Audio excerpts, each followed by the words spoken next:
So it is that time of the day when we give you an update on how far many of the stories we've been following for you throughout the course of the day have advanced. Here's your lunchtime update.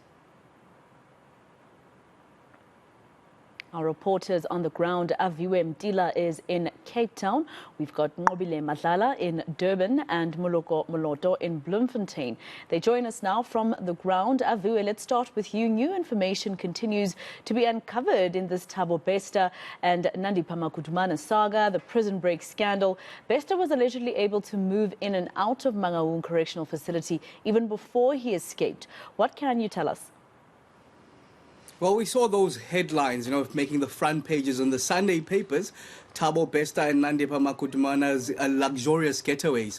That's before the escape. We do know that the receipts to these boutique hotels, 25 kilometers outside of the actual prison itself, where it said that Bester as well as Nqobile were staying in for nights before the escape. Some of them for 4 nights in March and then another night in April. To the tune of some 120,000 rand. And we do know these bookings made under one of the aliases of Thabo Bester, that's TK Nkwana, something that, of course, we do understand now has come to the fore, and we do understand, we've been reliably informed that the police are actually looking on this. In fact, I was speaking to one of the forensic investigators, of course, experts in the country, Calvin Rafani, who suggests that such occurrences do happen, the breaking of the law in the prisons, where the girls are let in. If your partner and you're inside prison, you are let in to have your time with your girlfriend, but he's never heard of such, that the person that's in custody actually is let outside the prison and then comes back. It's something that's quite concerning, given what we heard, of course, in Parliament just a week ago, Maseko, on Wednesday and Thursday, the Portfolio Committee on Justice, looking at the circumstances around Thabo Bester, where some shocking revelations actually came through. Now, of course, we did see the Minister Lamula, part of those, deliberations that were happening in Parliament, but he didn't mention these new allegations. But we did find out in an interview that he had with my colleague JJ Tabane, Professor JJ, just last night, that he might have had an idea from March when these investigations were done. So it's something that he could have come forth and said, in fact, in Parliament as those deliberations were going on, onto the circumstances around Thabo Bester. In fact, let's take a listen to some of that interview that he had with Professor JJ Tabane last night. This guy was so brazen that he could even go to hotels and weekend aways. It was just a big frenzy. The escape was just like a daring thing that says, if we can do all these things, probably nobody will notice if we escape. Yeah, and those are things, obviously, that we are going to deal with. But were you aware, or you are just recently aware of this? They came through the reports that we were getting. So, and that's why we are saying this facility is operated by G4S.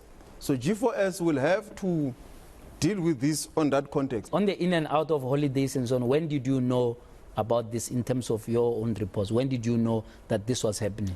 It came out of the investigating report that there are suspicions that it looks like. When I visited the facility on the late March this year. So you knew in late March that there might be a possibility that there's been this holidays. When our guys took over you remember when we implemented the Section 112. So our guys took over the facility. Then they were able to access a number of people who were able to then tell what could have been the picture. Sounds of what like happened. A big bungle. Really is a big bungle. Let's take you to Nqobile Madlala in Durban. Nqobile, as Eskom implements indefinite Stage 6 power cuts, residents and businesses are obviously scrambling to find alternative energy sources to keep them going during these blackouts. Some of them can't even afford to get the alternative source of power. So how are businesses telling you they are coping with this frequent power cut? Well, difficult times indeed, myself, for many businesses. Even though in KZN they are having a lot, well, in eThekwini there are less times in terms of power. They are having 2 hours of power outages just twice per day. But these businesses have made it clear that it's very difficult. It's something they haven't planned for. If you're running a Shisanyama, it's very difficult to be able to afford alternatives like a generator. One place said they have got UPS yes, but it has been down because it hasn't been working properly because of the amount of time that they don't have power. Another business saying that they're not just facing load shedding, they're facing blackouts as well in the area where they are in, and that has become very difficult because they also need to make sure that their refrigerator is always working, but also safety becoming a key issue at this point. Some of them saying that their streets are dark, which means that some of the people may decide to stay at home, so less money coming in, but at the same time very unsafe for people that are leaving. So now I'm going to bring in my guest to speak to us about that issue. And you're an Italian restaurant. I can imagine that you need power, but tell us a bit about how you have managed to work during these hard times. Thank you very much. Yes, we managed to get a generator, which also cost us a lot of money to go through the 2 hours and sometimes 3 hours of load shedding. We have had up to 15 hours of load shedding because there is damages to the units, to the power stations, due to the fact that when the power comes back, either is it too much and blow out the stations, or there is some sort of sabotage. For instance, in Brownsdrift Road, we have no lights, cables are being stolen, and Riverside Road, which is a very busy road, there's also no lights because cables are being stolen. So only in certain areas close to Bird Park and Roadhouse, that's where there is a little bit of light. But the rest is all in darkness at night. And of course, there is an element of crime that brings with it, because obviously the streets being dark, it's easy for criminals to hide in between bushes and houses. So we ask please the Tukwini municipality if they can sort this out for the safety of everyone. Thank you very much for speaking to us.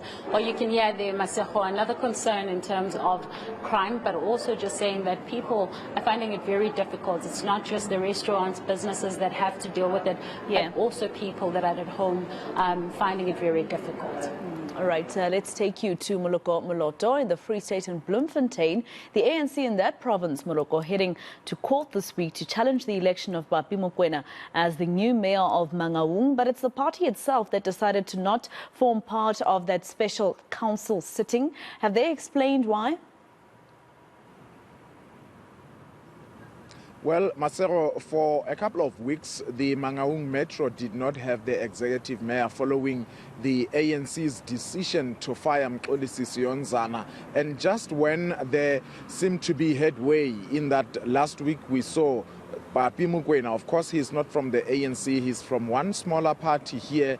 He was elected as the new executive mayor by the councillors, many of those being from the Democratic Alliance and other smaller parties that were present, including the Economic Freedom Fighters. They were present in court last week, Friday, and they elected Papi Mokoena.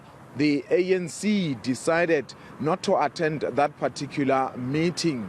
However, you would recall that 2, if not 3 weeks ago, the ANC here in Mangaung terminated the party membership of 8 councillors. 4 of those were PR councillors and the other 4 were ward councillors. It was because they were accused by the ANC of having voted with the DA and the EFF and other smaller parties to elect Mareike Davies from the Democratic Alliance into the position of Speaker. She is still in that position. So when Mareike Davies last week Friday called a special meeting, the ANC decided not to attend. But what happened was that 7 of the 8 councillors who were expelled as members of the ANC attended that particular meeting and a quorum was formed. And as a result, Papi Mokoena from the opposition was elected as the new executive mayor. The ANC is therefore saying that Mareike Davies actually violated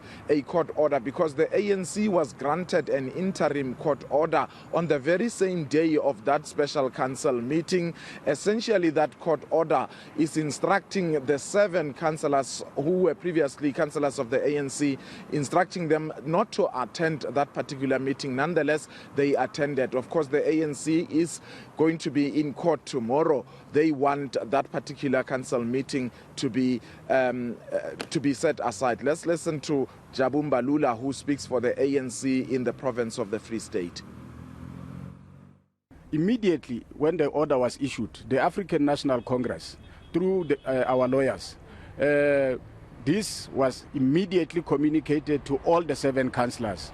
In addition to that, a copy was sent to the Speaker and delivered to her before the council meeting could start. When they started, they did acknowledge that there is indeed a court order against the 7 councillors of the ANC.